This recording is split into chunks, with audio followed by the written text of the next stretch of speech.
There. So once you've gained access to this folder that has the website in it, you are going to right click on that line and go down the menu until you see make a copy. Now this will make a copy down here into your regular or your main Google Drive folder. When it finishes, it'll pop up and you can click show file location. And then you'll see that here it is in my main folder. Now I've done this a few times just so I could test this out.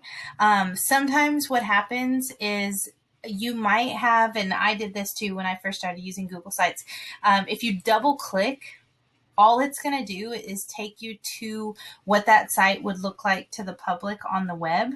So this is why you're not able to edit it. So just make sure that you are right clicking and then make a copy first.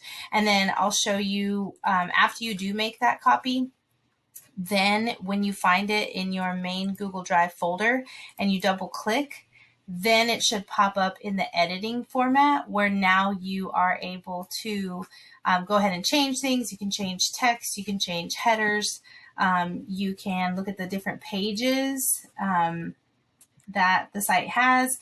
If you right click on that, or not right click, sorry, if you click the three dots, you can show pages or hide pages depending on how you want to do things.